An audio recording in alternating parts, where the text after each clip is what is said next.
Hey guys, we are live. I'm Jeff with eBay Addicts, and today I got a brand new guest for you guys. I got my man JT Hustles. That's what I call him, and he has a YouTube channel and he goes by JT Automation. So go ahead and introduce yourself real quick, JT. Man, tell everybody who you are, where you're from, and tell them a little bit about what it is that you do, bro. Go ahead.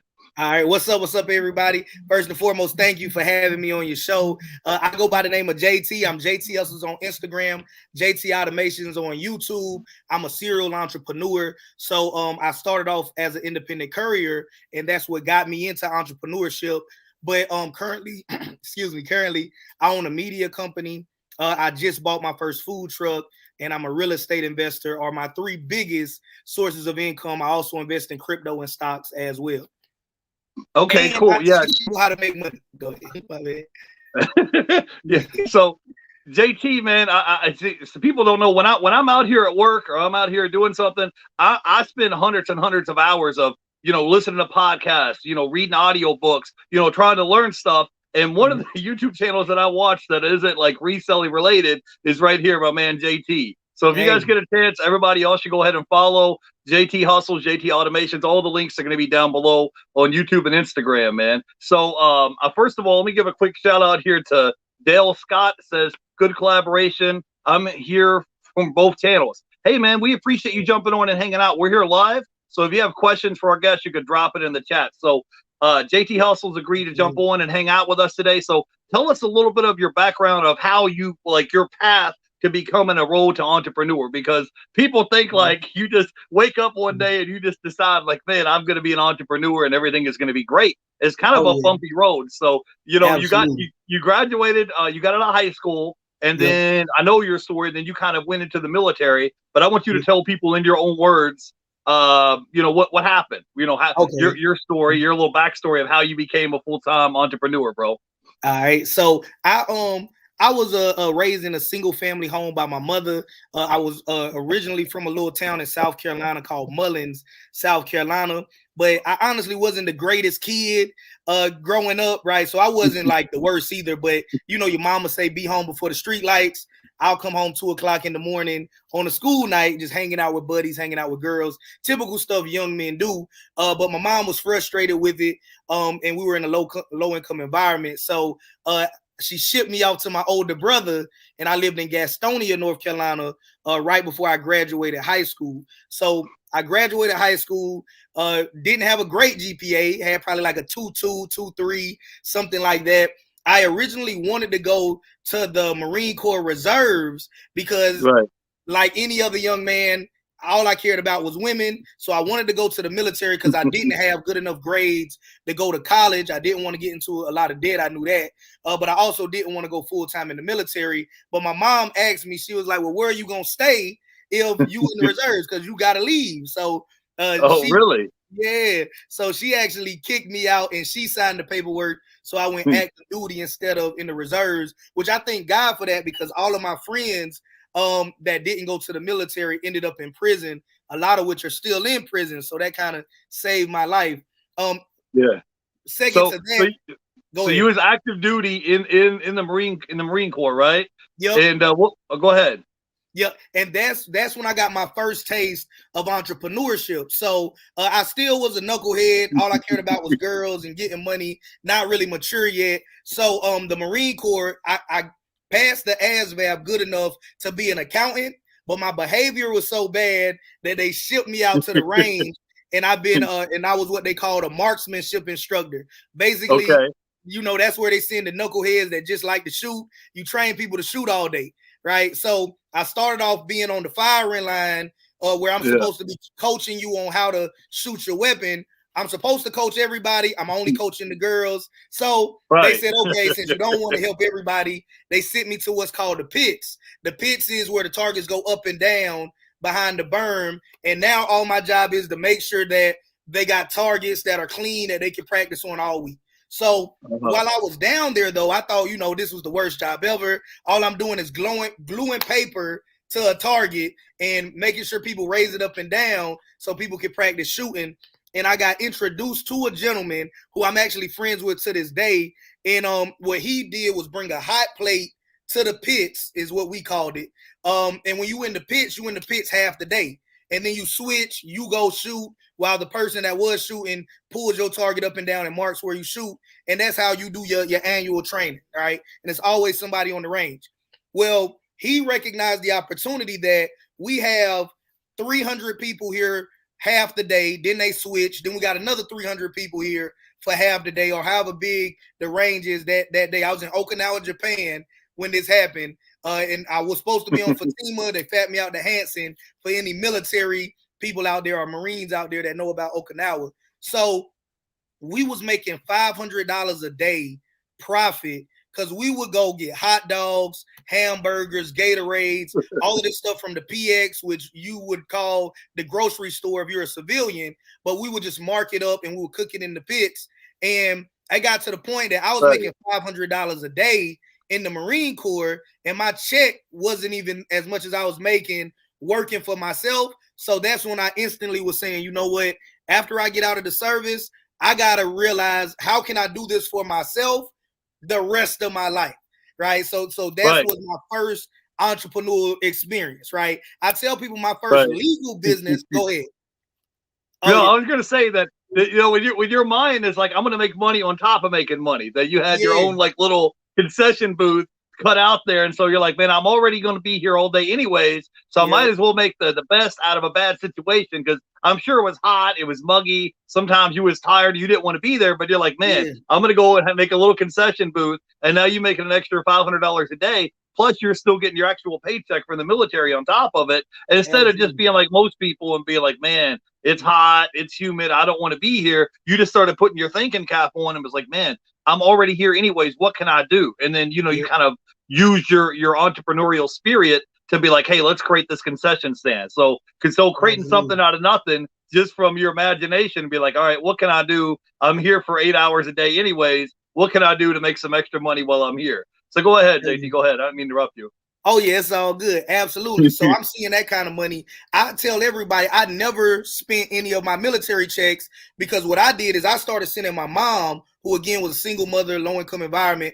I sent her my entire military paycheck, and I just lived off of the money I was getting working in the pits, to the point where I was so mad when they finally was like, okay, you can go back be an accountant. I'm like, I don't want to be an accountant. I want to make hot dogs all day. Like, and nobody knew why, because of course all of the bosses and supervisors is on the firing line, because that's where the danger is. Nobody's in the pits except me and the guy that's calling commands. So fast forward past that, I did my 4 years, got honorably discharged, and got out of the service. And I went to night school while I was in the Marines and got my associate's degree, because I already knew that this wasn't something that I really wanted to do long term. I said, you know, I'm gonna go here and get my college paid for. So got out after 4 years, got stationed back in Beaufort, South Carolina, and I went to college in a place called Charleston, South Carolina, at Charleston Southern University. So went there, had a blast, but they give you money to live off of as a veteran when you go to college, called a post 9/11 GI Bill. So again, I'm still young and immature, early 20s, and I actually decided to go to grad school because I had money left over that I could keep getting every month without working a job, but I had to stay in school. Since I had an associate's degree already, in 2 years I finished my bachelor's, and I still could go to grad school for free with the way the program was set up. So thought I was going to go to law school, failed the LSAT horribly. The only school that accepted me to become an attorney was in Arizona. And I was like, I don't know anybody in Arizona. I never heard anything good about Arizona. Not against anybody watching this that's in Arizona. But at the time, I didn't know anything good about Arizona. So I said, you know what? I'm going to go to Maryland, where I had an uncle at. And me and him, even though he's my uncle, I'm his nephew, we tight like good friends. So I went up there, went to College Park, Maryland. I'm in grad school. Part of what I was doing also was I was, you know, being honest. I'm gonna keep it real here on your show and tell you my real journey. I'm milking unemployment for however long they'll let me milk unemployment. I wasn't an entrepreneur yet. I'm just living off of my veteran benefits and an unemployment check. Well, part of getting your unemployment check is you actually got to be applying for jobs. And at the time, you had to apply for at least one job through their portal, so they know you're not finessing the system. So I'm applying for jobs that I'm like, I'm not qualified for this at all. I'm rocket scientist, brain surgeon, manager of this. Like, I'm trying to find jobs that I don't qualify for at all. But I ended up getting a call to be an assistant operations manager for Berkshire Hathaway, which is Warren Buffett's company. And I was like, I don't even know what this is. I know I don't qualify for it. I'm going to go bomb the interview because I got to go to the interview or else they might do something with my unemployment. I'm going to go bomb the interview and then just keep on doing what I'm doing. I went there. I told jokes the entire interview. I'm just laughing, talking with the guy, not taking it seriously. I'm like, I just want to get through this. Man, the guy called me back the same day, and he was saying that, you know, I like you because you were the only person all day that was like a real person. Everybody else was still, everybody else is like a robot, right? Yeah. Like, so he was saying, I like your personality, so I'm hired. So I was like, oh man, I thought I was doing this not to get the job. I ended up getting the job. So that was a blessing in disguise as well. Just like when my mom made me go active duty Marine Corps, because as an operations manager, Berkshire Hathaway owns a semi-trailer leasing company called Extra Lease. All right, it's the #1 trailer leasing company in the United States. And for a long time, it was the only one. So if you ever see those semi-trailers going down the road and it say extra on it or extra lease on the side, those are all Warren Buffett semi-trailers. As the operations manager, what I did was when the trailer came in, I inspected it.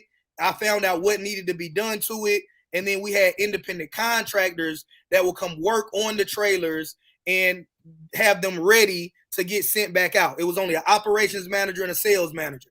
The sales manager job is to find people to rent these trailers. My job is when they come in, inspect them, see what they need to have done to them, and then get an independent contractor to fix them so they're ready to go out and make us more money.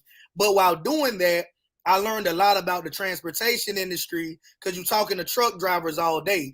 So I was originally going to get my CDLs to go to truck driving school. Swift had a program at the time where, and they might still have it, they'll take anybody and train you to be a truck driver, give you your own truck to live off of. And I was like, you know, I always like to drive anyway. That sounded like a good deal. My uncle, who was driving trucks for over 20 years at the time, was saying, you know, the trucking industry is changing. It's so many drivers in the market. They're not paying as much as they used to 20 years ago. They're not treating drivers the way they used to do 20 years ago. So he told me to look into doing smaller freight. Instead of getting a CDL and a tractor and trying to work for a company, try to see if I could do something smaller. So I invested in a cargo van originally to start a cleaning business. So I bought a cargo van off of Craigslist. It was like $2,200 or so. It was an old 1990 something cargo van. I was going to use a franchise called Jan Pro at the time and do a cleaning service, but I wasn't going to quit my corporate America job working for Berkshire Hathaway as an ops manager, because by this point, they fired my ops manager and promoted me from assistant to ops manager. So I'm running the facility in Baltimore, Maryland. So I was like, this is a pretty easy job. I jump in and out of trailers all day and sit behind the computer. So it's not hard, but I just want to do something else instead of being stuck in this office all day. So I was going to milk that. But at the last minute, the 2 women that I hired to run my cleaning service, they backed out on me. They said, you know what, we changed our mind, found something else. I'm the type of person that if I spend money on something, I gotta make my money back, right? So I know everybody is different, but I'm that guy. Like, I could be afraid of a gas, what's it called, gas grill. But if I buy one, I'm gonna learn how to grill on a gas grill. So I got this fan for over $2,200, and I don't have any idea what to do with it. So I start researching stuff and find a company at the time. That company doesn't exist anymore, called BVEX, and they were saying become an independent courier. So I researched what was an independent courier. It was very little information available on it. So I end up just saying, you know what, I'm going to give it a try myself. I put in my 2 weeks notice at the job. They called me back 3 days later and say, hey, we got a route open now. If you can't come now, we're going to give it away. So I end up quitting 3 days after I gave my 2 weeks notice, and that's how I became an independent courier. I had 15,000. Go ahead. So JT, I get because I'm a courier as well. That's what I do. That's my main source of income for a living. And I show guys my paycheck stub, and I'm like, look, dude, here's $3,000 in a week. And I get messages to people in the comments like, hey, dude's lying. This is a scam. It's not real. It's not legit. So you and your personal experience, because you worked as an independent contractor for a period of time, and I even heard you on your YouTube channel saying, yeah, I was making 3 bands a week. So will you tell people like this is a legitimate thing? This is not a ripoff. It's not a scam. If you go out and hustle and you're willing to hustle, I mean, last night I made $700 last night working as a courier. So when people send me messages talking about this stuff's not real, I'm like, bro, I'm on a mission this month of January, and I'm gonna have all my paycheck stubs for the month of January. And I'll make a YouTube video showing you guys that I'm gonna clear over 10 grand this month of January. So all the people that are sending me messages talking about this stuff ain't real, think about where else can you go and start your own business, and you don't have to go open up a Burger King or a McDonald's or a big franchise. You using your own personal vehicle and using your vehicle, your cell phone, and a driver's license to go out here and start making 10 grand a month. Where else can you do that? You know what I'm saying? You can't do that working at McDonald's or Starbucks or one of those places. So tell people your experience when you was working and you had a cargo van and you was working as a courier. Tell them how much money you would make in an average week or an average month, because I want people to know it's a real thing, not just coming from me, but coming from another entrepreneur that don't live in the same city as me, don't drive the same vehicle as me, don't work for the same courier company as me. So that way you can tell your experience of what it's like, you know? Yeah, my first contract when I left my job was only $500 a week. And I tell people in 30 days, I scaled up the business from $500 a week to over $2,000-$3,000 a week, depending on how the week was going. Of course, in fourth quarter, we make a killing, but in first quarter, it's going to be still overflow from Christmas, but then it slows up. So yeah, like, and the only reason I took $500 the first week is because I didn't know anything about the business, and I didn't know that you could make more money than that. But quickly I learned when I'm working harder than everybody else and they making 4-5 times more than me, that I made a bad deal. Because the way that my money went up so drastically is, one, I started finding other opportunities, and secondly, I went back up to the guy that gave me the $500 contract and was like, hey, I've been working here now. You see, I show up on time. Everything's delivered efficiently, but I don't make enough money to even do this and take care of my bills at home. I'm just giving you notice that you're going to have to find somebody else. And he was so willing to work with me because he kind of knew that he had got me anyway. So he increased the pay. So definitely $2,000 to $3,000 a week, you can do that, no problem. I started off with just a single cargo van. That's all I had. It was a Dodge Ram 1500 extended cargo van. I know it sounds like a pickup truck, but it was a Dodge Ram 1500 extended cargo van. Was my very first cargo van that I had, and that joint consistently did 15 grand plus a month. And I was so scared in the beginning because, you know, I came from working a typical job like most people. So I was afraid that I got to work every day, because if I stop working, the money is going to stop. I didn't know a lot about entrepreneurship at the time. So going to a job, you work 5 days a week, and then you know that job is going to be there on Monday, as long as they don't burn the building down.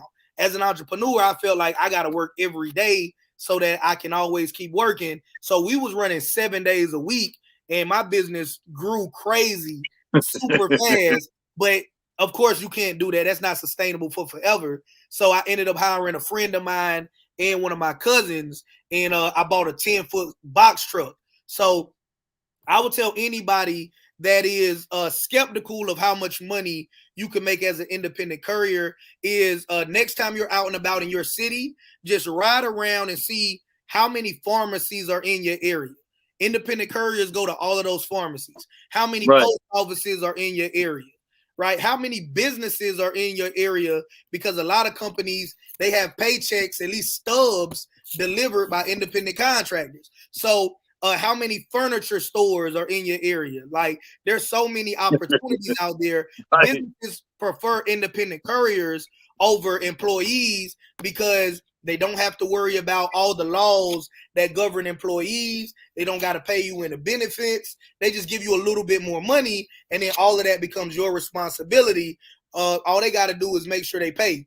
So if you just are aware of how many opportunities exist in your city, you will realize that it's more cost effective for the company and there's a need for it. It's no way possible that the United States Postal Service, UPS, and FedEx can deliver every piece of mail that needs to be moved in every city all over the United States. So they got to outsource it to independent couriers that have the equipment and are willing to do it.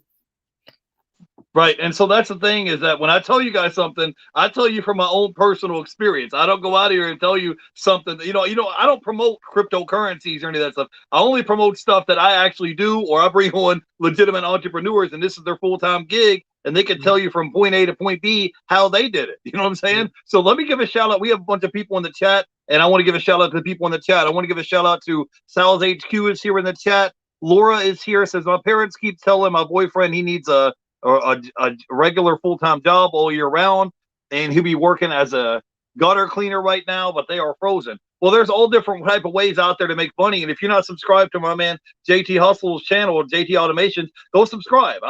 One of his videos is linked, and he talks about 20 different ways that you can make money without having to work a job. I wanted to give a shout out to my brothers in the chat, the Bearded Veteran. Sal's HQ says, I love JT Hustle's book about independent courier. It's fire. My man Triggs is here, says, I've made thousands of dollars because of your guys' content. See, this is what I love JT Hustles, because he always talks about being a practitioner, not just sitting back passively, but taking this information and doing something with it. And, of course, I got to give a shout-out to my buddy here, BK from the Rockies, man. We appreciate you more than you know, man. And I wanted to give a shout-out to Voorhees is here in the chat. I wanted to say hey to Laura. Says not enough of them advertising on Craigslist near me. Well, look, go to the community section on my YouTube page, and there's a video there that has about 26,000 views, and I show it and break it down and show you exactly where you need to go to apply for jobs. I mean, I put out content for free. I have 400 some videos on this channel, all free content to try to help you out. So I wanted to say hey to BK from the Rockies is here. That reseller guy is here in the chat.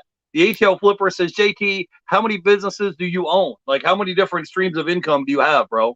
I'm trying to consolidate them now for tax purposes and make them smaller. So a lot of the things now, I'm just to make it easier for me, is either going to be the media company or the real estate company or the food truck, which is a joint venture, right? So I used to have 20 something, but if you have to do taxes for all of those LLCs and keep up with receipts and all of the apps and stuff we use, it sounds cool to say you have all of that, but logistically it's easier if we can consolidate things together. So now I just tell people I just got 3, which is I got a food trailer that we're launching in Tennessee, I got a media company, and I got a real estate business. But my publishing company and all that other stuff is subsidiaries of my media company. Something else I wanted to tell people too is that in my area of North Carolina, and also I got some buddies that still do it in Baltimore, so I can only speak about the East Coast. It's people making $1,000 a day with rented U-Hauls or Sprinter vans, if you can get a Sprinter van, and all they're doing is the exact same play, is they're going to furniture stores and just asking them, do you need somebody to deliver furniture? Now, if you can do assembly, that's an upcharge too. It'll take you having a tool bag with a drill and some basic tools. But if all you want to say is you and a buddy, because sometimes, furniture can get bulky, but I know several people that's making $1,000 a day just off of we're delivering to furniture stores. I recently invested in a property that I set up for Airbnb, and I was telling them, I want to get this done in the morning because I want to get it listed by the afternoon. They were saying, well, we can't even deliver it to you until after 8 o'clock because pretty much everybody that does the work are independent couriers or doing something else during the day, and they come do this as a side hustle in the night, but they're paying upwards of $250 to have somebody come pick this up and deliver it. Of course, they'll factor it into the price of my furniture and say it's free delivery as long as you're so close to the place. But just talking to drivers is like, man, I'm making $250 a stop. I'll get off at 3 o'clock during my courier route.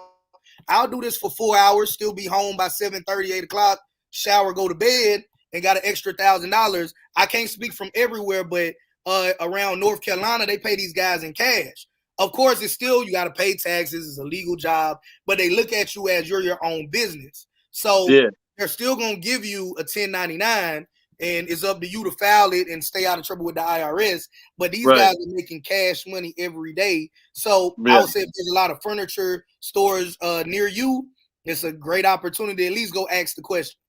Right, for sure, guys. And, you know, when I tell you guys something, it's, you know, I'm not trying to brag or boast. I'm just telling you from my own personal experience. Past 3 days in a row, I made nothing less than $600 the past 3 days in a row. Last night, I made over $700. And I didn't work 14 hours. I only worked like 8-hour shift. And I made over $700 just last night. So I'm not telling you this to try to be like, oh, look at me, I'm wearing some gold chain or driving Lamborghini. I'm just telling you this from my own personal experience, because I want you guys to be able to do better. And that's why we put out this content. Me and JT both is putting out this content to try to help you guys better your life. And something JT says all the time, he's talking about being a practitioner, but he's trying to leave a legacy for his children and his grandchildren so they can live a better life than what we had. So let me just say real quick, shout out to my buddy ATL Flipper, says congratulations on the new rental house, JT. And I wanted to give a quick shout out to my buddy Mike is here in the chat. He says, hey guys, thanks for being here.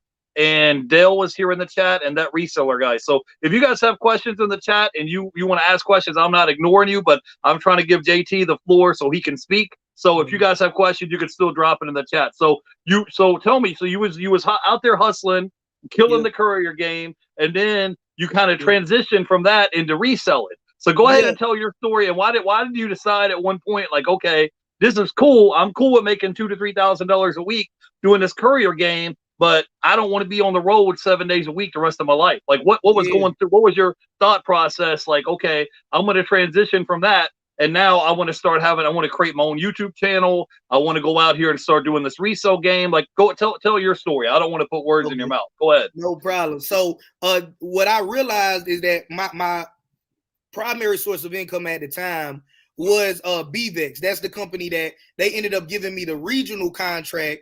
And we was running rider trucks. We were renting my own trucks and everything. But then BVEX lost the contract. But by this point, I'm talking directly with the regional manager, since I got the region, which was Maryland, Northern Virginia, West Virginia, DC. Any auto parts that was delivered during that span of time was either me or somebody that works for me. But it was a part of a 7-year contract. I got there at the end of 7 years, the last few months, literally, of a 7-year contract. So he told me that the company made a decision based off of their experience of the whole 7 years and not the last few months. They said they loved the last few months, but they had a lot of bad experiences over the 7 years. So they ended up pulling that contract from us. Plus, I was a new entrepreneur, didn't know a lot about hiring people. So I had a driver get into some issues as well, and that cost me big, right? So I ended up having to relocate back from Maryland to North Carolina to live with family for a little while, even went homeless, living in a van for a little while to try to rebuild my business. And at that point in time, I had to make the decision, do I say, okay, entrepreneurship ain't for me, I'm going to go get a job at Walmart or something, or am I going to try to learn from my mistakes and rebuild it? And one of my mistakes that I saw was that I had all of my eggs in one basket. I was working with other companies, but it was pretty much on demand, or how they call hot shotting here and there. All of my dedicated routes, which was our big money, if you will, was with one company. So I said, I want to rebuild my independent courier company because I already knew how to do that. And I also want to figure out how to do something else as well. So at the time, I'm watching a bunch of YouTube videos. I came across a guy called Gary Vaynerchuk years ago, and he's still out there now. And randomly, I'm sleeping in my van at a rest stop, and I'm watching a video trying to learn what else I'm going to do besides build up this courier company, because I knew I was going to do better, but I didn't want to be back where I was. He said that people make a full-time income off of selling coffee mugs and teddy bears on eBay. And I've never sold anything online before that. So my first thought is, okay, this guy's lying. There's no way you can sell coffee mugs and teddy bears that you got from yard sales and thrift stores and make a full-time income. But I said, you know what? I literally have nothing to lose. I'm sleeping in my van right now anyway. So I went down the rabbit hole. They had channels out like Rally Roots and other channels that they make about reselling. And I just started binge watching those videos either at night or even while I'm doing my courier route. I'll tell people from this time to this time, I'm not talking to any family members or friends unless it's an emergency. I just got Rally Roots, or they got a Craigslist Flipper. They had a lot of reselling channels out. I'm just going to binge watch their playlist or listen to their playlist as I do my courier route. And I learned the basics of where are these guys going to find this stuff? How are they listing it? Is it really that easy? And I got hooked on it when locally a thrift store was going out of business, and he had like big old gaylords of NASCAR little sports cars, but they were from like the 1980s or something like that. They were way older than what was in Walmart. So they had really old, but they were still brand new in the packaging. In another box, he had a whole bunch of mugs. They were Starbucks mugs and Star Wars mugs. And I was saying, well, how much you want for the whole box? And he was saying, you know, well, the landlord is raising the rent and she don't want to do any of the work. We just trying to get out of here. Give me $100 a box. So I said, okay, gave him $100 for a gaylord of coffee mugs. And man, we sold one coffee mug for like $60 and still had a whole box full. So I think we might have made like 15 to 20 grand off of selling just two gaylords that were $200 because this was an older gentleman. You know, he had already retired before. He was just running a thrift store, but he didn't need the money. And his whole perspective was, I'm going to show her. Like, she not going to fix up the place. I'm going to just go do a mattress business. He had already found another company or another building to lease that was going to work with him. He's going to close the thrift store and do a mattress company. So my buddy Sion, we went there, got a lot of stuff, and we sold it, man, made great money on it. And I said, you know what?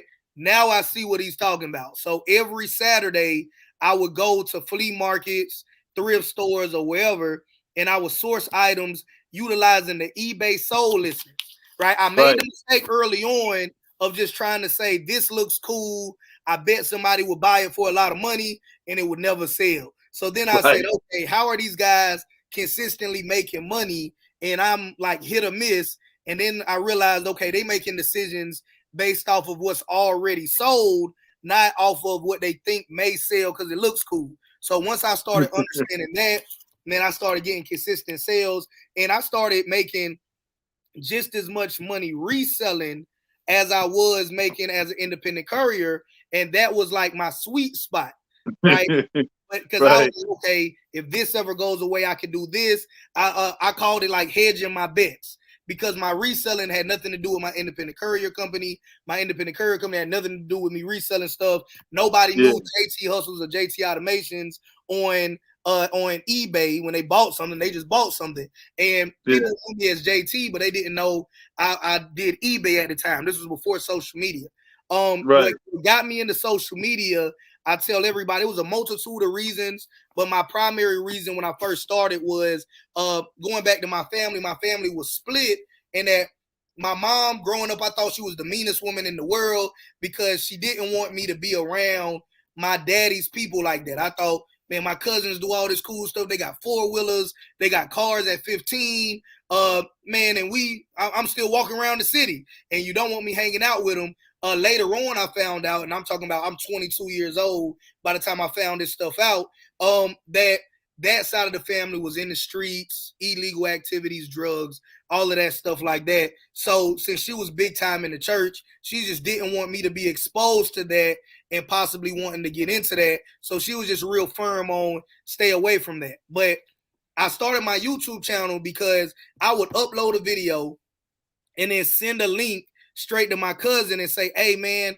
you got, so their thing was they could make $7,500 in 2 days selling dope. All right, just being honest. So they was like, man, we average over $3,000 a day. In 2 days, we can make $7,500. If we don't want to, we don't even have to work the rest of the week. So one of them even was like, all week I spend with my kids, and I'm only a drug dealer on the weekends type deal, right? Because he made so much money, like he was, and so that's just what he did. Like, it sounds hilarious, but that was his true thing. I was trying to show them, it's not $7,500 in 2 days, but it's a legit place to park your money, and we can build this up so you can make money. That didn't work, right? So they did transition because life happened and it forced them out. But at the time, I said, I'm going to document my journey so that my family can, one, see, hey, look, okay, I could go buy a little cheap van off of Facebook Marketplace, Craigslist, or wherever, and my cousin will show me how to make, a couple $100 a day, maybe even scale it up to a few hundred, maybe $1,000 a day, and eventually make great money enough to say, I don't have to do this stuff anymore. And also, like I said before, I made mistakes. Even though my business grew really fast, my business grew faster than my financial literacy. So I wasn't great at managing money. I wasn't great at hiring people. I was like, okay, I can get a route over here. Do you have a driver's license? Yeah. Okay. I'll do $100 a day if you drive this truck to here. So we wasn't doing any drug tests. We did applications probably after you worked for me for a week. Like, we was completely disorganized because my whole thing was, we was so fast paced, just worried about keeping the money coming in. I was like, you know what? If you don't work out in the first couple weeks, I'm not even going to waste time having you fill out an application and doing everything I got to do. Like, just work this week. I'll pay you cash. And then I'll decide if you're going to get an application, and we'll keep you on after that. Horrible way to do business if you're watching this video. But that's how young and naive I was in entrepreneurship early on. But that's why I ended up going broke and had to start over. And by the grace of God, made it out. So I was also wanting to help those people to say, okay, if you get into this business, this is how. But also, you need to screen people. Make sure it would help if you do drug tests, because certain freight don't want to deal with you if you're going to be smoking weed or whatever it is. It's certain companies that don't want convicted felons moving their freight. If you're delivering pharmaceuticals to hospitals and pharmacies, they don't want anybody with a drug charge moving that kind of stuff. So those are the kind of nuances that I was trying to help people with. So I never got into social media to make money, but it became so time consuming. And funny story, I used to get mad at comments because people would say, like, just like anything when you're starting on social media, everybody got an opinion. So I don't know about lights. I don't know about audio. I don't know what a DSLR is or anything like that. I'm recording off of my phone. I'm uploading it, and I'm sending the link to my cousins. So when people tell me that you're lying, this video is trash, I'm like, man, what are you talking about? Why are you even watching my videos? Like, it's not like, if you're not in the streets or if you're not starting this business, why are you even here? Like, so I was one of those guys. It took me some time to realize that on social media, everybody has an opinion. Everybody knows how to do everything better than you. Everybody has more money than you. So you just got to get out of there and say, okay. And everybody's smarter than you, and everybody's right. So sometimes you just gotta let that go. Because I feel like, I'm like, hold on, dude. I don't have to spend hours out of my day, helping to try to coach you and train you up, trying to help you make 6 figures a year. Because I already know that over 90% of the country is making less than 6 figures a year. I'm trying to put you up on game. I'm good. I'm gonna already have $100,000 in the cash in just one savings account. So I'm good. So I'm saying? So I'm trying to bring the knowledge and information to help you out. And here you are talking about, oh, your lighting's bad. Your hair isn't right. I'm just like, bro, I'm trying to help you change your family tree. I'm trying to help you get out of debt. I'm out here hustling, working as hard as I can. You know what I'm saying? Sometimes I'll put in 14-hour days, and then I'm in here trying to help you guys. So I definitely can relate. But hey, JT, man, do you still do reselling right now? Yes or no? I do it more so as a hobby now. I don't do it to pay the bills. Like, when I first got into it, I was doing it just to pay the bills, and I was trying to stack up my money.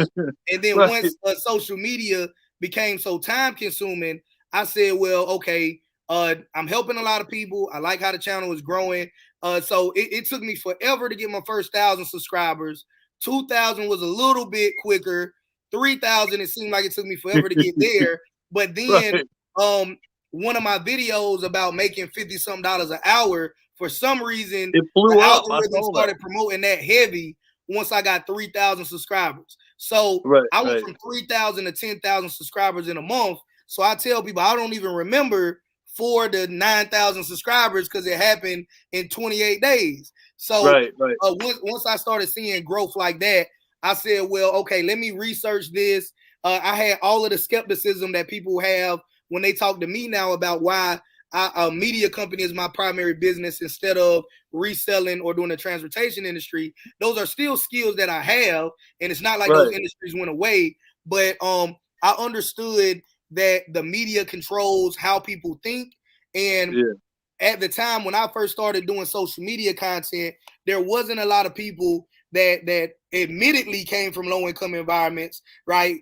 That was willing to make content to help people. Of course, now it's cool. Everybody got a course. Everybody teach you how to make money. But when I first started on YouTube, the independent courier videos was a guy sitting in a van showing you money and saying, click the link in my description and I'll teach you how to do it.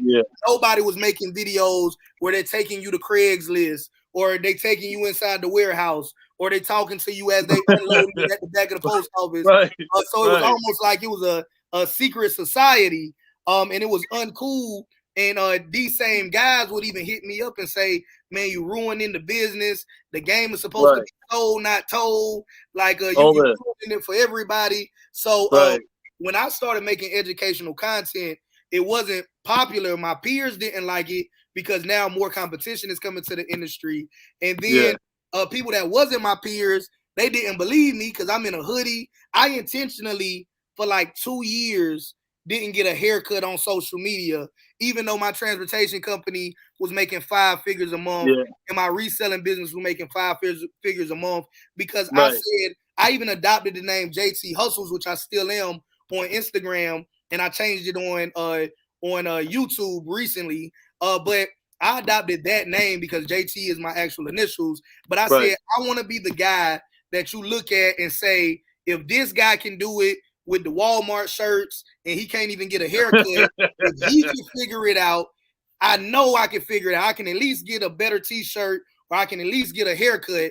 So that was intentional. So I went years of just not having a haircut and not dressing up. Like I was into watches, but I would even take my watch off and say, you know, I don't want nobody to notice that, you know, this is a $800 watch, because a lot of, and for many years, I also I would mention it here and there, but I never really highlighted that I was a Marine Corps veteran. I got a master's degree, because people will try to use those things to say, well, I can't do it because I'm not a military veteran. I don't have a college education, which is I'm big on saying you don't need that, right? So the military to me helped me because all I cared about was girls. And the military gave me discipline, gave me maturity, exposed me to entrepreneurship, allowed me to become a mature man now that has a family and trying to help people do better. Right?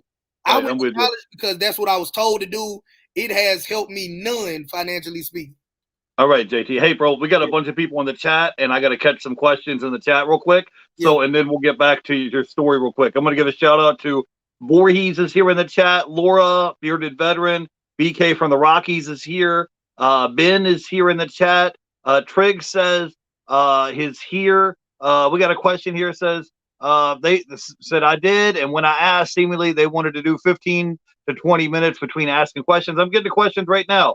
Flippin' Eric is here. He says, do you like being a courier or selling better? I don't know if you're talking to me or JT Hustles, but you know, I like waking up and having money on my PayPal card while I'm sleeping on eBay. That's cool. But at the same time, you know, when you're cashing $3,000 checks a week and you get to be your own boss and make up your own schedule, and I work in the middle of the night when there's no traffic, and a lot of times, like, I can have days where I'm in and out. I only worked 5 hours and made $530 in 5 hours, and have the other 19 hours out of my day free to go do whatever I want to go do. I go to my nephew's birthday party. I got him a little Mortal Kombat game, ordering pizza and cake and ice cream. So my whole life isn't consumed with just work. I can show up, boom, make $500-600 in 5 hours. I'm going. All my deliveries are done. They signed a delivery ticket. That's it. I'm done for the day. So I like that. And also with selling stuff on eBay, it don't take up your whole day. You know, it may take 20, 30 minutes out of my day to pull orders, put everything in a 6x9 padded envelope, put a shipping label on it, drop it in the mailbox, and I'm through with it. So it's not like it takes up, your whole day. I wanted to give a shout out to Bearded Veteran is here. We had some questions in the chat. I wanted to say hey to that reseller guy. Drew is here from Profit Monsters. And we had Mike here. He says, how many items you have listed on eBay? So when you was making 5 figures a month on reselling, what were some of the main items that you was selling on eBay? And how many items did you have listed to make a full-time income on eBay?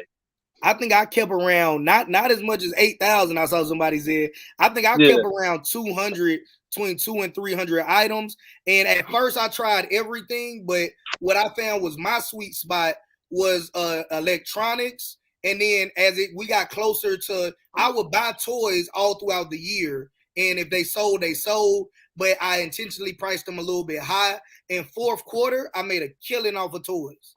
So I did electronics all year long, and I'm naturally into shoes. So I would buy shoes from like Ross, and I made great margins on Ross. I don't know if Ross still have them, but I used to get like Charles Barkley's and Kyrie Irving's and Nike Air Maxes out of Ross and flip them for like $50+ profit a pair. Right. So you was out there just hustling. Flipping Eric said, where's my rent? Hey, Eric, man, drop a comment below the video, and I got you after the video was over today. We had my buddy LKL Graphics Keith is here. Laura says, I would like to be a courier, but I have a learning disability. I don't know what that is. The SSI only allowed part-time. Yeah, well, the cool thing about it is if you want to work part-time, you can do that. The company where I work at, we have some people that only work 3-4 days a week, and they still make a good living working 3. I just told you guys I had in the past 3 days, it was 600, 700. So you put that together, that's $1,900. That's almost $2,000 in 3 days. That's just in the past 3 days. I still got 4 more days that I could be out here working in a week. So that's why I wouldn't tell you. I only tell you stuff that I actually do from my firsthand experience, or I have people on like JT, and this is what they do for a living. We had a question from Ben is in the chat, says, don't most furniture stores have their own delivery trucks already? No.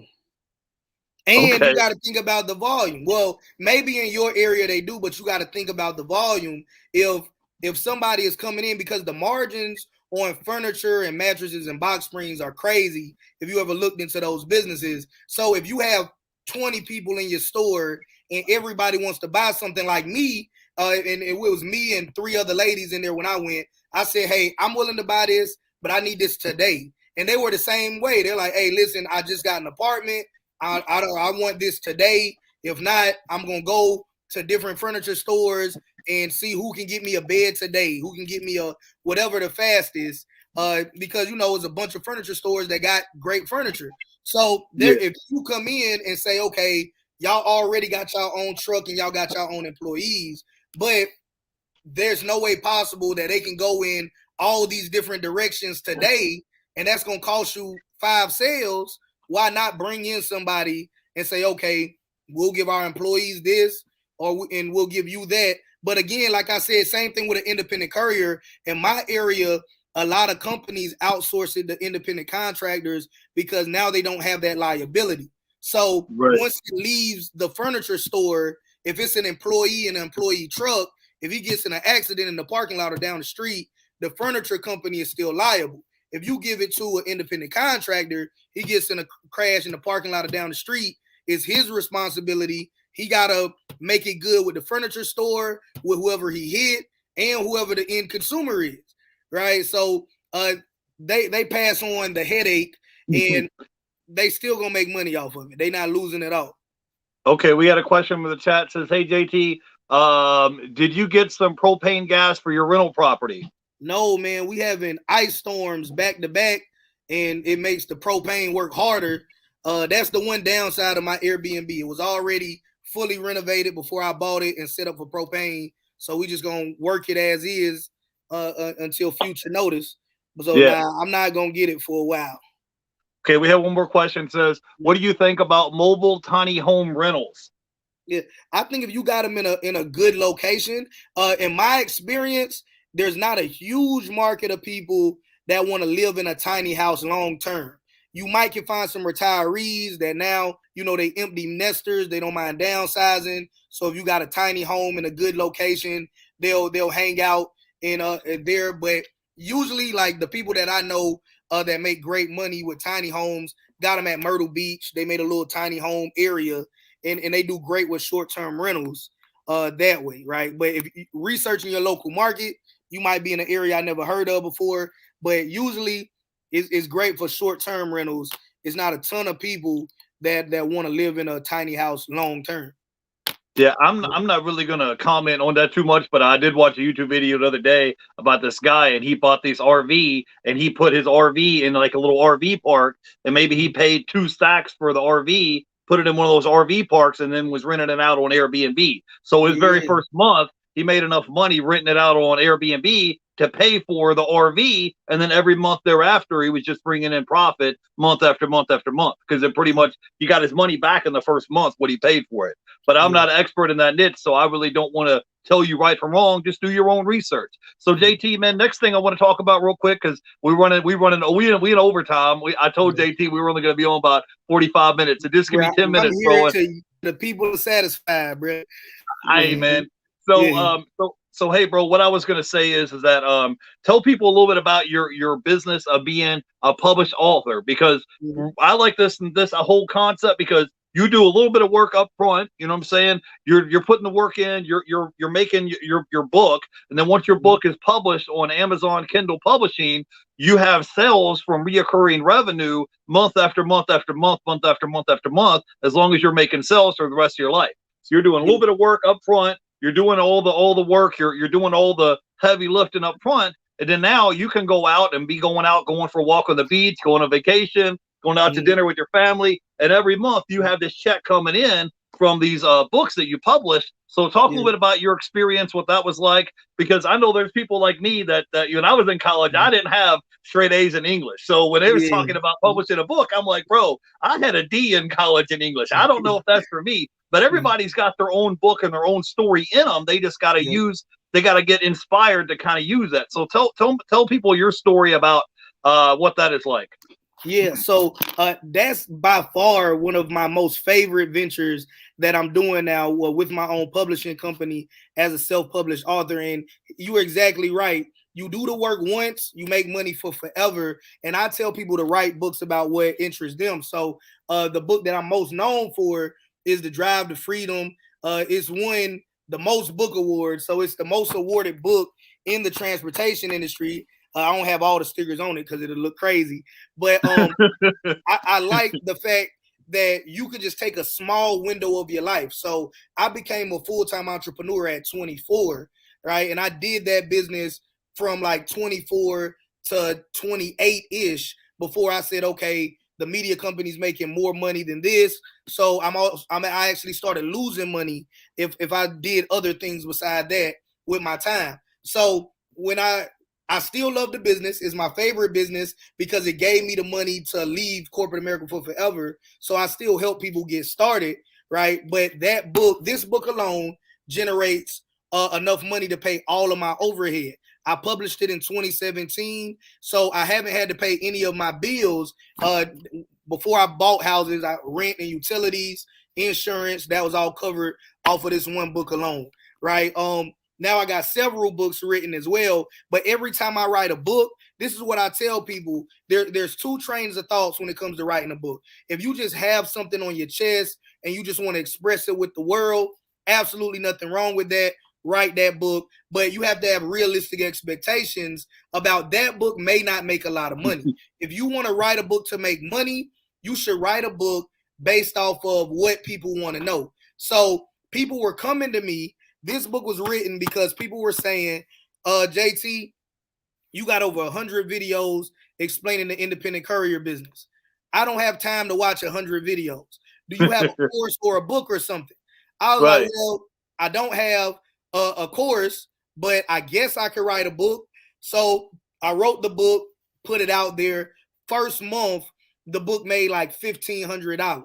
And at the time, I'm somebody that's big on, I don't care how much money you make, you should always live below your means. So my bills was less than $1,000 a month. So having $1,500 the first month had me saying, man, you know what? there's something into writing books. And Right. at that time, I wasn't reading as much as I read now, or as much as I should have been reading. So I Right. was kind of skeptical. I was thinking, I'm gonna write a book, a couple of people will buy it. It'll be cool to say I got my own book. But when I had so many people invest in that book, man, it did amazing for me, right? In the same breath, I now have 3 children's books published. The first children's book I published, I didn't consider what people wanted to know that read books to their children, or what children want to know. I marketed that book heavy the first month, so it did well. The book went to trash after that. Now that I'm doing a series with that same book, it's starting to pick back up. But Yeah. I didn't write that book with other people in mind. So a publishing company is a passive income asset. It costs you nothing on Amazon KDP to publish your own book. I tell people, write the book the same way you would write a paper for college or high school. If you never went to college, that's fine. You can go to Fiverr.com, Fiverr.com. In the search bar, look for a proofreader and editor. Look for a level 2 seller, which when you go to Fiverr, level 2 seller, it makes sense, but it has an option to pick what kind of person you want to work with.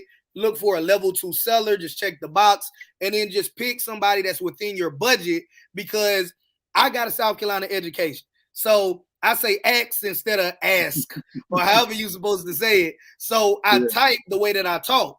So when I write the book, I don't know where a semicolon goes. I don't know which there to use all the time. This might be a run-on sentence. And while the quality of information may be helpful, I know that some people, if it's not written in a great way, it's not going to articulate the value that could help them. So I wrote the book the best way I could. And I also intentionally, I don't know if people can see it or not, but my book doesn't have any page numbers. So people say, how long should the book be? And I said, honestly, my first book was an experiment and it worked. So I kept doing it. Instead of me trying to say, I want to write a book with 15,000 words, I say, I want to write a book that explains this subject matter as thoroughly as I can. If that book is 20 pages or 200 pages, as long as I can with confidence say, this is everything I know about this subject matter, that's how long the book is. Right. So okay. Cool. Go ahead. You about to say something? Go ahead. I didn't mean to interrupt you. Go ahead. So you need a KDP template, which is free. So you write the book the same way you would write a paper. You need a KDP template because, again, just using this as an example, if you notice, like, none of the words are too close to the scene. None of the words get cut off at the bottom or at the top. They have a template that you copy and paste your book in, or if you want to, you can download it and you can just type it in the template. And that way, when they make your book, it's perfectly centered. No words get cut off. No animations get cut off. Yeah. All right. So write a book that people want if you want to make money off the book. Now, if you just want to share your story with your kids, grandkids, or whatever, hey, I'll probably do that at some point too, but I don't expect that book to make me a full-time income. Conservatively, my book makes $3,500 a month, right? It can make way more, it can make way less. You don't have to do a paperback book. So people that don't know how it works with Amazon, I'll tell you the good and what some people say the bad, so you can make an educated decision. So the good thing is you copy it into the template, you send it to Fiverr so somebody can, for $30 or whatever, make it sound professional. It's still your story, but just like how your English teacher would red pen your essay, they gon' edit it and make it professional sounding, but it's still your story, and then put it out there, right? Then you upload it for free. You're going to need a cover, but you guys can see how creative I am with book covers. Literally a picture of me and my daughter when she wasn't even 1 year old is standing up in her grandma's house is my book cover, and that book does just fine. So you upload it there. When somebody goes to order your book, if it's a paperback book, the getting into the what some people call the bad side, but I like it because it's passive, is that this book doesn't exist until you buy it. What I mean by that is that it's just a file on Amazon servers. When somebody goes and buys your paperback book, they print the book out and then they ship it to whoever bought it. That's why it's free for you to upload. Now, they do a 60-40 split or a 70-30 split. It just depends on if you want expanded distribution or not. what expanded distribution means is that your book can be sold other places besides Amazon. Amazon will give you more money in the split if you let them be the only place that has your book. So I choose for a lot of my books, let them just be on Amazon. Amazon has a ton of people that buy there every day anyway, and it works for me. So let's say you got a $10 book.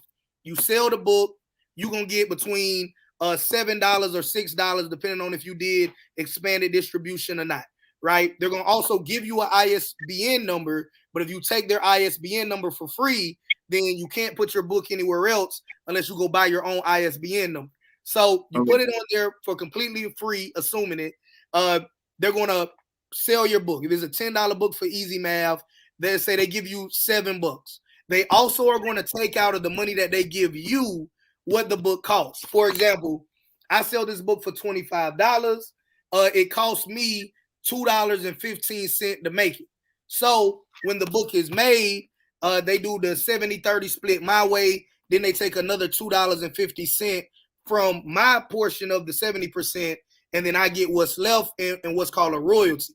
They pay you royalty once a month for your books, right? I even have a book writing course, but because I like this interview so much, I'm going to give you guys something that I teach in the course. So I make money several ways off of the same book. So I signed up for Amazon Associates, which is an affiliate program. And when somebody asks to buy my book, I send them an Amazon Associate link. So if you buy my book, I get a royalty for you buying my book. And I also get the referral fee for sending you to Amazon. So I got paid twice, right? I can also make my book into an audio book as well. They got a program called ACX, which I pay somebody on Fiverr, literally that same digital file that you typed up in that template. I send that to somebody on Fiverr. I pay her $30 per audio book. She reads it. She does the voices in my children's books, whatever it is I need. Like, she does all of that. And all of that's in my course too, but just giving you this snippet of it. So I get paid for referring you to the book. I get paid if you buy the book, or even if you don't buy the book, you buy anything after clicking that associates link from Amazon within 24 hours. I think I get like 3% royalty on that. And I also have a option where you can get my book for free and you can just listen to it audibly, but I still get a check from allowing my book being on Audible as well. So you can get paid 3 times, if you will, by just creating one single book. All right, you have it available on all platforms, whether you want the ebook or the paperback book. I'm gonna get paid for referring you to it and get a royalty for you buying it, and people can listen to it for free, and I get paid for that as well by being a part of the Audible program as well, for those of you that know about Audible. Yeah, so you guys see why JT is one of my favorite YouTubers. He's got so much information, and he's bringing game to you guys every week. So he's coming at you guys, giving you information, and he's out here, being a practitioner and changing people's lives. So like, you saw people in the chat saying, "Hey, I made thousands of dollars by being subscribed to your all channels." So we're just bringing you guys a straight game, nothing but the truth. So JT, man, we over an hour now. So 3 things I want to hit you with, because you have a YouTube channel now. I was one of the people there congratulating you when you hit your 100,000 subscribers. It was like emotional for me, bro. But what will be your top 3 tips or piece of advice to help someone grow and scale their YouTube channel? Because I don't know if JT wants to put it out there, but he makes a full-time income just from his YouTube channel, just from his YouTube channel alone. Yeah, tell him how much. Yeah, over 50,000 a month on a small channel like mine. I say it's small because we don't have 1 million subscribers. But we're gonna get there. That's the goal for sure. Right. So I would say if I had to give you my top 3 tips, is I want you guys to understand that when you upload stuff to YouTube, in your mind, you making this content to help a person. So let's say I upload a video about the courier business because I want eBay addicts to see it, and I want him to go from making 10,000 a month to 20,000 a month. But how YouTube works is that it's an algorithm that's controlled by advertisers. So before a human gets to see your book, see your post, right? I'm still stuck on books. So before a human gets to see your video, the algorithm is going to examine that video first. So your CTR, which is your click-through rate, right, is super important. that is based on the title of your video and the thumbnail, which is the little square you see before you click on the video. So you want to make sure that you have a good title. When you title in a video, what I always ask myself and what I challenge you to ask yourself is, why would a complete stranger care, right? So, for example, if I title a video, what I did today, then people will be like, why do I care what you did today? But if I title that same video, how to make $1,000 today, and I still show what I did today and made $1,000, it's a way bigger audience, and all I did was change the title, right? So having a good title, when you make a title, ask yourself, why would a perfect stranger click this video? Because the vast majority of people are not going to know you personally enough to care about you as a person until you build up that audience. And then having that solid thumbnail, right? Secondly to that is the algorithm also looks at your retention, meaning how much of the video are people watching. So if you're going to do a 10-minute video, it's better to do a 10-minute video where the average person watches 6 minutes than doing a 1-hour video where the average person watches 6 minutes. Again, keep in mind that you got to understand how the machine works. So it's an algorithm that caters to advertisers, because if advertisers stop paying money, all of this falls apart for all of us. So they don't want to run a bunch of ads against bad videos. They're also not going to hire enough people so somebody can be assigned to every YouTube channel when you can build an algorithm that's way cheaper. So the algorithm is going to assume that if you get a lot of people clicking it, it must be a good video.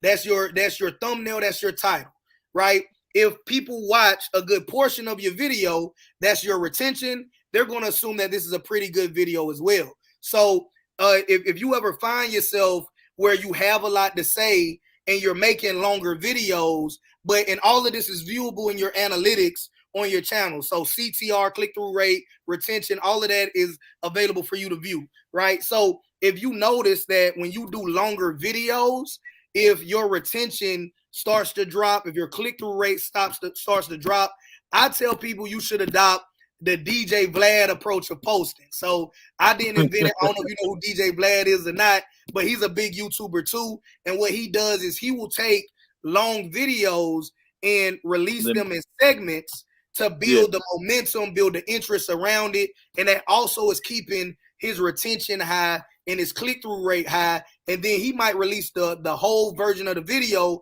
after he done broke it up into 32 3-minute segments. Right.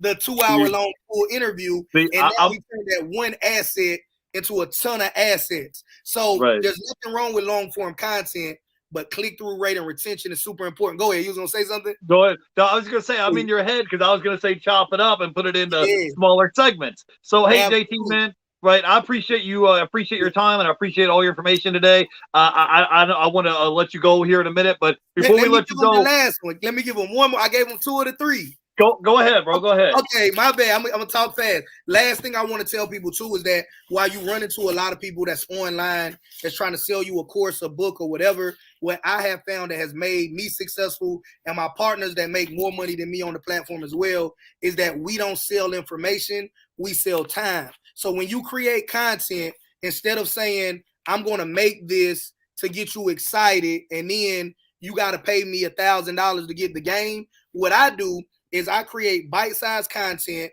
so that it's super simple so anybody that's a complete stranger can watch it and get value out of it. And what I do when I create books is I consolidate the information. You can watch 100 videos for free, or you can read 60 pages and get the same information in a couple hours, depending on how fast you read. So that would be my third and final tip. If you want to make a lot of money, I call it the art of selling without selling. So I give all the game for free, and what I sell you is your time, because your time is your most valuable resource. So it might take you weeks to watch all of my videos. You can read the book in a day, and you got the same information. But that's it. So JT, now we're still in January in 2022. Tell people what are your top 3 goals or top 3 projects that you are working on behind the scenes for 2022 of things that you're trying to get accomplished. I know you're out here putting money in rental properties. Tell people what are maybe 2 or 3 things that you are working on behind the scenes, or maybe your top 3 goals that you have this year for 2022.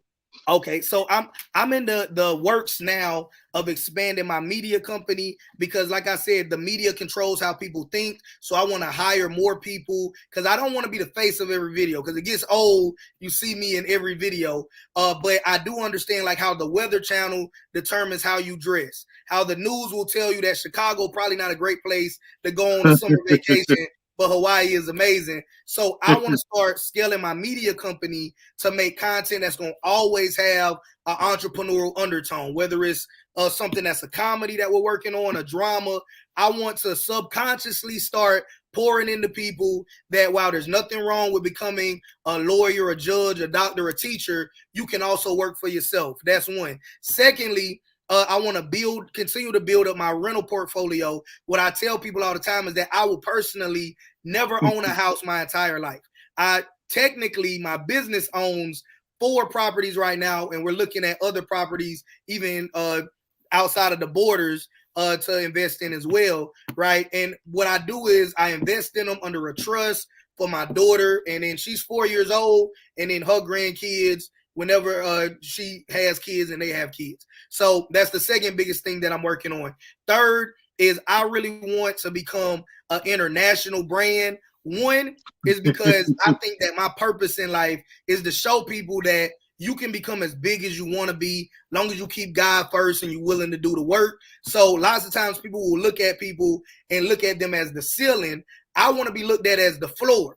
So I want you to say, just like how I said, I went 2 years with no haircut and I was making $50,000 plus a month then, but I wanted to inspire people that if he could do it, I can do it too. And we accomplished that. So I also want to show people that just because you might have never left the United States your entire life, there is nothing stopping you from leveraging the internet and becoming an international brand for your business, even if you don't want to be a public figure, or getting a passport. And if you want to have a business overseas, right? We hear people like Tim Ferriss and others that talk about how they leverage creating things in other countries and selling them back in the US. And I myself, I have right now, I got 1 virtual assistant. I plan on scaling up to at least 5 of them soon.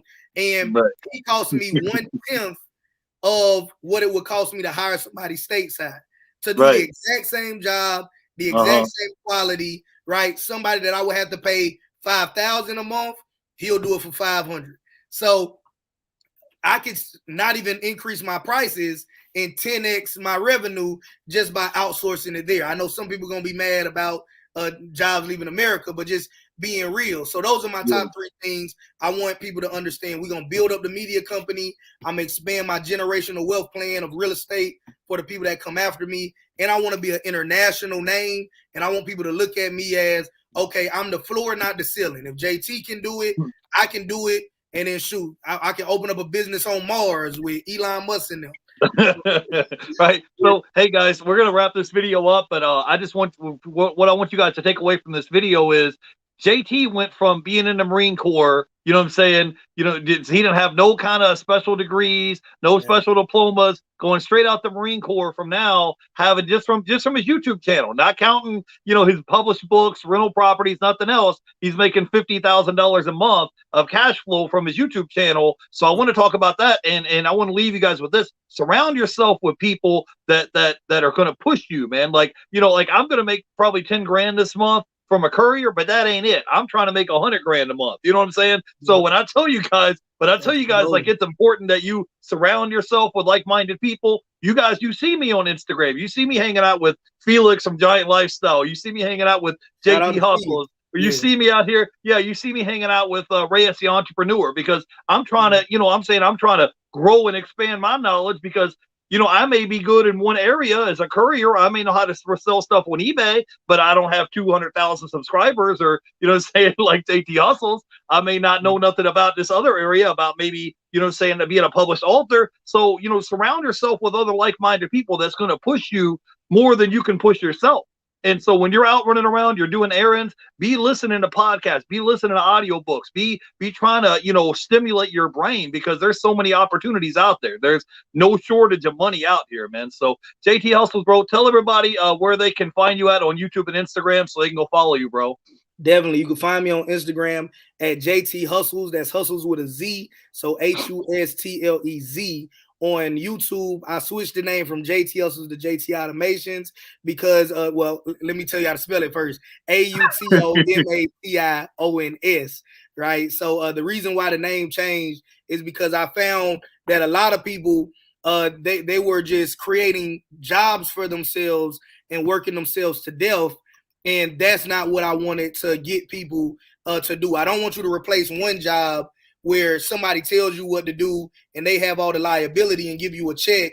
And now you got to create your own job and you have no freedom. If you stop working, the money stops. So the name changed. I'm still JT Hustlez, but the name changed because I want to educate you on how do we make money but not kill ourselves in the process. How can we still enjoy time? If you want to travel, if you want to just sleep in for a week, like so that's why the name is different there. So I'm with you. Yeah. I'm with you on that. Yeah, we on the same wavelength. So hey man, give us your give us your final thoughts. Leave us with drop some final game, some knowledge on us. Give us your final thoughts, and we'll let you go, bro. Okay, absolutely, man. One thing, do people ever show receipts on here? I don't know if you allow that or not. Go ahead. Go ahead. So this is my PayPal account. Like, so anybody in eBay addicts will vouch for me. So YouTube checks don't come from don't go to your PayPal. You gotta have a bank account. So this is my and I can refresh it so y'all know it's not a know it's not fake. Tell them what that's for, JT. So this is for let me go back to where it was. So this is for sponsorships alone on a YouTube channel. So last year 356, before that's 440. It's probably backwards, but take my word for it. That's what it says. So the reason why I'm showing this is not to brag or to boast, is that I want to encourage people to understand that if you don't take ownership of what's going on in your life, somebody else will. And these are what sponsors are willing to pay you as a micro influencer, right? So now, they call me a micro influencer, if you will, but nano influencers make a ton of money. I know nano influencers that make less than that. So the value in it is that they understand that the relationship that eBay Addicts has with his 5,000 people is a closer relationship than JT has with 200,000 people. How could I possibly comment back to everybody, really have a intimate relationship with everybody, right? Some people just subscribe. They saw a video and they might watch me once a year. So the reason why I show you that, again, is to let you know, because that might be some money that people think that is impossible for them. I made that money without leaving my house, using a cell phone camera. If you want to go buy a camera, you can. It doesn't hurt. I got a ring light now from Walmart. It was $100, which is why it might look like one of the children of the corn in my eyes right now. It's good. But with something as simple as that, you can create a full-time income. And it's nothing special about me, right? Create content that you find value in. It could be entertainment, right? It doesn't have to be business, because what you shouldn't do, if you don't know anything about business, you shouldn't start making business content trying to blow smoke up people's nose. They're going to catch you. You're going to be a scammer. your name is going to be dirt for forever, right? But you might naturally be a funny person. Country Wayne makes $300,000 a month. So I showed you guys what I made in a year off of sponsorships. He makes that every month, and all he does is funny content. He doesn't teach anybody how to make content or how to tell jokes. All he do is make people laugh, right? And Kevin Hart has a YouTube channel, and Will Smith, and all of these big name people have it. So I want to encourage everybody here, even if YouTube is not your thing, if you're going to be on social media anyway, why not come bring in your own value and make some money off of it? Even if you made 10% of what I made, who's going to complain about making $30,000 a year off of social media, and you were going to be on Instagram anyway? You were going to be on YouTube anyway, or TikTok anyway, wherever you're going to be. So I definitely wanted to do that just for motivation. All right, for sure, guys. So hey, go follow our guest. Like I said, it's one of my favorite people on all of YouTube. It's one of my favorite people right here, JT Automation. So all the links are going to be down below for YouTube and Instagram. You should go ahead and follow him. At least go by and check out some of his videos, because he doesn't have videos just on courier or reselling or YouTube. He has videos about all different types of topics. So if you're interested in maybe making more money, this is the guy you need to go by and check him out. So So hey man, I appreciate you taking time out of your day to hang out with me. You got to come on again sometime, JT, or maybe you can invite me and I'll come on your channel. Either way. So just you invited. Okay, well, hey, I'm there off air because I didn't want to put the pressure on you. But you're invited. Right. Hey, like I said, like that's what I tell people all the time. JT's my little brother, man. This guy, his way that his energy is, the way that he talks, the way that he, surrounds, being around like-minded people. This is my brother right here for life. So go ahead and follow my man JT Automations and go subscribe to his channel, follow on YouTube and Instagram. And there's so much knowledge you can gain, not just from him, but he has different guests on and reaction videos, stuff that you guys can learn from, and it can change your life if you just implement just one thing that we tell you. If you don't listen, if you just implement one thing and say, hey, Jeff told me I can make 10 grand a month as a courier, and now I'm doing it. You know what I'm saying? Just implement one thing. That's all I want you to do. Just find one thing that I say or JT also says and implement it and go all out. Don't just do the bare minimum. Go all out. I just told you guys I made like two stacks in 3 days. You got to go out and get it. You got to hustle. You got to hunt for it. JT's telling you he's making $50,000 a month from his YouTube channel alone, and he's still got the rest of the day free. He still has the rest of the day free to go be with his daughter, go out to dinner, go fishing, do what he wants to do, and live the lifestyle he wants to live. So, anyways, guys, I will see you guys tomorrow. I'll have a brand new guest tomorrow at 4 p.m. But till then, go ahead and follow our guests, and I'll catch you guys on the next video. Salute to everybody in the chat, and salute to you, JT, for taking time out of your day to come hang out with me. I'll see you guys later. Bye, everybody.